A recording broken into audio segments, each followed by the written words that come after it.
All things considered, it's never a bad thing when Arsenal fans are trudging out of their own stadium grumbling while Ian Wright makes his annual plea to the Arsenal board, what an old school saying that is, the Arsenal board, begging for new signings. Aston Villa is making new signings, very interesting ones. One of several issues I'll be covering, along with a rapid-fire segment of all the moments in this game.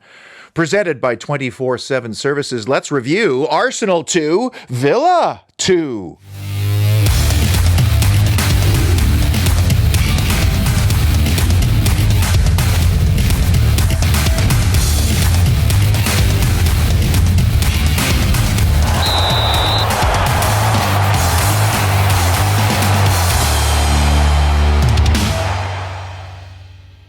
Welcome inside the parlor. We call that a statement game in the business because of its pressure-packed nature, the fact that it was the only game in the time slot, so a lot of neutral eyeballs are watching on. Table implications everywhere. Add Aston Villa's win at the Emirates last season, thus ending Arsenal's title hopes, and then Liverpool's late win at Brentford, and you've got a pressure-packed fixture that is probably as good as it gets in mid-ish January. Now, before I get into the game, more transfer speculation ramping up leading into Saturday as Villa has apparently snagged a 21-year-old right-footed fullback from Levante in Spain's Segunda division by the name of Andres Garcia. Very exciting profile. He'll turn 22 next month, but he is a right fullback. He's totally two-footed, pacey, a scorer, and very physical. And where Monchi really earns his money is by assessing the entire market, finding players that fit Unai Emery's wishes, but maybe taking advantage of a club that's currently in crisis. Levante has had a history of flirting with financial catastrophe. It's a tough go in the second division, so they're not really in the strongest bargaining position in the first place. But Garcia still has to be good. Just based on experience alone, though, he is way ahead of Costa Nedeljkovic. And if Aston Villa wants to continue to progress as a club, Garcia has to be an upgrade on cash, both short and long term. That's how you progress. And if he is an upgrade on Matty Cash and gets into the lineup sooner than later, well, now we have two really good attacking options on either side, plus some experience and depth. And then Loic Bade is not some fantasy rumor. We're apparently close, and his reaction after Sevilla's win on Saturday was very telling because he was very emotional. And there's another club that is struggling right now financially. Did Monchi prey a little bit on that fact, which is why the fee is rumored to be somewhere in a very reasonable 20 to 25 million as Diego Carlos looks to be on his way out the door to Turkey. Sevilla fans, by the way, saying they can't believe he's lasted with the club this long already. But if we're doing things correctly, Bade should be looked at as an upgrade for Konza. And Konza's 27 now. He's heading into his prime. Bade for a center back, not quite there yet. But in the short term, if those two are neck and neck for who starts at right center back, beautiful position for Villa. I had no senior correspondents at the Emirates on Saturday, but Owen and Pat were there to provide this lovely panorama of Arsenal's home as I try to button down the three key issues or moments that defined Arsenal 2, Villa 2. The key numbers will have Gooners fans livid that they didn't do more given the amount of possession, the amount of shot attempts, and especially the corners where they are generally quite deadly. So for Villa, bravo. They made the most of their forays into Arsenal's third. We created the same amount of big chances, and we had a very good ratio of attempts versus ones that tested David Raya. So here's my overarching 30,000-foot view and takeaway of what happened on Saturday, because really, we employed the exact same playbook as the one that earned us all 3 points there last year. The difference this time was we conceded first, and then we conceded for a second time. Now, the subs in this game, particularly Luca Dean and Lamar Bogard, made a huge impact for us, and that is critical at a time when our squad is thinning. But more importantly than that, what was going through your mind when that second goal went in and now it's 2-0? I know it was going through mine. I thought, it's done.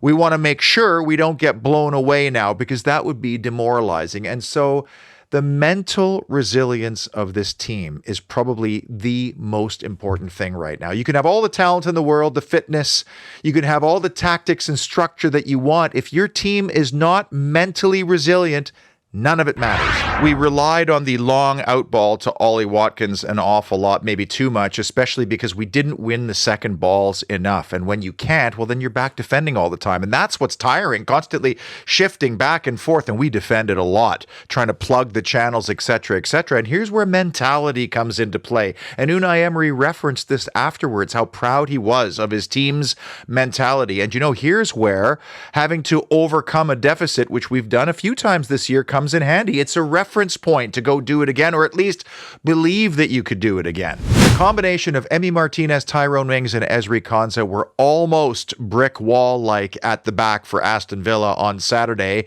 Very few cracks or structural problems, unlike this property in the royal town of Sutton Coldfield. The 24/7 services team was called out to deal with what is a very common issue that could turn into a really big problem if it's not dealt with. And there's two parts to a job like this. Obviously, we're talking about the exterior integrity of the bricks and, of course, keeping the moisture out. And those are the priorities. But the really great workers, the craftsmen, are the ones who also care about the aesthetics of a job like this. Just look at how neatly they've repointed and then replaced the missing bricks to make it look like there was no damage in the first place. And over time, the new brick is going to weather and it'll look like there was never a repair done in the first place. I'm always impressed with 24/7 services, the different types of jobs, projects, challenges, and materials that they have to use. But that goes a long way in creating repeat customers. The idea is high quality work, customer satisfaction, and repeat business. So the more things you do, the more you come back. And I've always put the phone numbers to 24/7 services in the descriptions of these videos. You can also get a hold of them by going to the website and using the Contact Us form. Okay, I'm going to go rapid fire now with a bunch of issues and moments because there were just so many of them in this game, and at the end I'll have the top three. Starting with absentee Amadou. I love this guy. I think he's exactly what we need. Many big clubs were in on him. He cost us 50 million quid, but you know what? He's played 7 90-minute games for us this season. I don't think that's enough, and I sure hope he's not a sick note. Now, Unai Emery admitted after the game that he was a doubt going into the Arsenal game, but I don't think they were going to start Lamar Bogard, so they took the risk. But him hobbling around with what looks to be a hamstring problem did not help us on the goal. Brilliant Bogard! I mean, we were thin in central midfield going into this game. Then Onana comes out and in steps a guy who's been completely on the periphery of our team into a match that's going 100 miles an hour with high stakes, and he was excellent. He tested David Raya, almost bamboozled the Arsenal goalkeeper, and he also played the long switch to Luca Dean, which preceded the 2-1 goal. I'll have some more impressive stats on Lamar Bogard a little later. Ollie over, just like at Everton. Ollie Watkins had a very good chance early in this game to score with the goalkeeper kind of stranded. And I know a lot of people always say, well, he should have scored there and John Duran would have scored. But I actually think Ollie Watkins rushes this one a little bit because it looked to be a better chance. And I think what we needed was one of those cultured chips, kind of like the one he had at Chelsea 2 seasons back. Boss banned. Unai Emery's overhit dress shoe pass earned him his 3rd yellow card of the season and thus a touchline ban for the visit of West Ham United. Poor Unai is still trying to shake off this virus. He sounded terrible after the game. Sounded like the lead character in a new Godfather movie. Good afternoon. He was lucky, actually, he didn't get sent off because I thought he was being very demonstrative and maybe bordering on cheeky towards the useless Chris Kavanagh, as it felt like frustration was growing on the touchline. Booba blessed. Another person who was probably lucky to not see red was Boubacar Kamara, who was on a yellow when Villa was given a foul, and he kind of did kick the ball away. If that goes 2 or 3 yards more, it might have been real trouble. The Arsenal crowd really let referee Kavanagh know about it, but our midfield is already razor thin, and I get it. We all know that Arsenal wants to play quickly and get on with it, and at this point, I'm sure the Villa players are tired. but I don't know why any of them would even touch the ball. This is a sign of mental fatigue as much as anything else.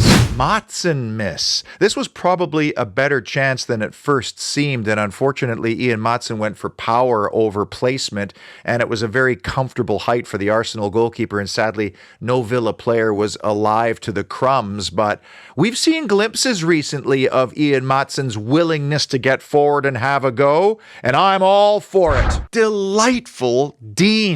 I mean, what a ball Luca Dean plays to Yuri Tielemans to get us that crucial first goal. And our fab Frenchman came on at halftime to replace Ian Maatsen, who was on a yellow card, but he was also kind of caught in no man's land for the 1-0 goal. And I've been saying this all season without any fanfare, without any fuss.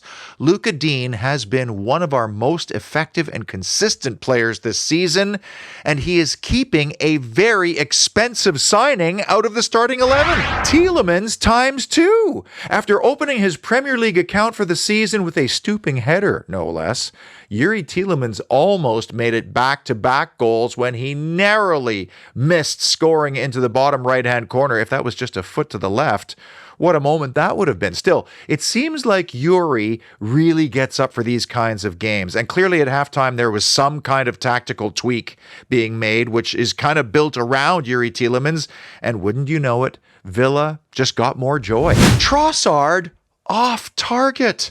The clear man of the match in this game, of anybody on the park, and a Villa killer, Leandro Trossard, had a glorious chance to win this game late, and when he got into that position, I could see the clouds gathering, the darkness descending, the rain pelting. And what does he do? He fizzes it wide of the far post. I don't know how he didn't bury that one, but the Trossard versus Matt Cash matchup in this game, I think, illustrated beautifully why we really need to upgrade that position or have other options. Martinelli Martinez millimeters. It is a game of millimeters at times, and on the 1-0 goal, Martinelli snuck in the backside. Maatsen kind of lost his bearings, and it came that close to not going over the line. And I do study goalkeepers quite a bit. I wonder at times if Emi Martinez's starting position is too deep in the goal, and if he were to take literally one step forward, whether that first contact with the ball and then clawing it away might have prevented the goal. Still, avoiding that first goal for as long as possible was the game plan. Big issue number 3, sans Saliba. I think that's quite clever if you understand French. I'm a cunning linguist, you know. I think a lot of Villa fans would have looked at Arsenal's team sheet and said, we've got a chance to do something here, you know, because no Saka is pivotal. I mean, so much of what they are is built around him. And then no Gabriel Jesus, long-term injury. But really the bedrock on which Arsenal is built comes down to the center-back pairing of Saliba and Gabriel. And without Saliba, Mikel Arteta had to shuffle a lot of things around, and that had a knock-on effect in other positions. Thomas Partey had to play at fullback, which is obviously not his preferred position, so you could understand why he might be a little bit lost looking on both of Villa's goals. Jurrien Timber is a fullback, so center-back's not his jam, and you could just tell on both of Villa's goals and other opportunities that Arsenal wasn't its normal, solid, structured, and organized self. Not to mention what Saliba brings on attacking set pieces, even just as a distraction. And Arsenal had 10 corners to R1 on top of several dead ball situations in our defensive third. Big moment number 2, hand of Havertz. It's 2-2. It's late. Arsenal made quite a habit of scoring late goals last season to go and win games, and wouldn't you know it, at the edge of the box, Mikel Merino has a strike. It's deflected, netting ripples, hearts sunk, and incredibly, somehow, Chris Kavanagh's white cane detected the handball, and VAR backed up that claim. Goal disallowed. Huge relief all around. This was really close, and I was kind of sweating the super slow motion replays. Havertz claiming it went off his chest and not his arm. I think the match officials involved did eventually get it spot on. But you think about how big that moment might have been in the context of Arsenal's title chase and Villa's quest for European football, which is really important to them. And I always like to put down moment markers in a season. That was a big moment because it could have gone this way. Instead, Villa stay unbeaten to start the 2025 calendar year, and Arsenal lost ground in the end on Liverpool. And the number one big moment that defined Arsenal 2, Villa 2, Ollie on target. Ollie Watkins admitted afterwards that he had no idea that John Duran was stripped down and ready to replace him just moments before he struck for his 10th Premier League goal of the season. In fact, when he was told afterwards, he said he was quite disappointed about being substituted because he was feeling really good and he thought he was having a good game and he actually thought he had another chance in him. Probably Ollie Watkins' closest mate on the team is Matty Cash because they arrived at the same time to the club, and Cash takes more pelters than anybody else on Aston Villa. But that was a sweet ball with his left foot, no less. Does Cash know that we've signed Andres Garcia already, who's a very attack-minded fullback known for scoring with his left foot into the top corner? Regardless, at this moment when the ball is going over the top, Ollie Watkins admitted he was in two minds on what to do. Do I take a touch and bring it down? Do I hit it first time? Do I even stoop down and head it? Thankfully, his brain computed the right choice. Contact was good. Boom. 2-2. And again, here's where Saliba's absence may have played a part in this goal, because Watkins sneaks in on the blind side, stays onside, and then makes the perfect connection at the pivotal moment. And boy, he sure loves scoring into that particular goal at the Emirates, doesn't he? And through my TV speakers, that goal had a mute button effect on the crowd. In fact, there was this uneasiness developing. I actually thought that Villa was going to go on and win it. And that's kind of the vibe I was getting through the audio from the game. Still, great moment, very valuable point. All things considered, a very good week for Aston Villa, earning 4 of 6 potential away points. Another goal for Ollie Watkins as the two strikers go back and forth with runs of goals, and that's the perfect situation for the club. So far this season, we've actually done well scoring later in the first half and early in the second half, but that changed on Saturday with Arsenal scoring at the end of the first and the beginning of the second. Yuri Tielemans' goal coming in the 60th minute technically puts it in that first 15-minute segment of the second half. No VAR interventions again. It's been a while since we've either benefited or got done by a VAR decision. So a pretty good day, I think, all in all. The Sill Hill Brewery star performer is going way off the board here. I'm taking Lamar Bogart. I mean, here's a kid who's just turned 21. He's been starved of regular first-team football, rumors of him going out on loan, and he steps into a game ice cold, that Villa's trailing 2-0, and a game of huge importance for both sides. And what does he do? Well, he completes all 6 of his passes, one of them the long ball to Dean before the 2-1 goal. 4 of 4 on ground duels won. He won 2 of 3 of his tackles. I'm toasting Bogart with a Sill Hill Wow Zesty IPA.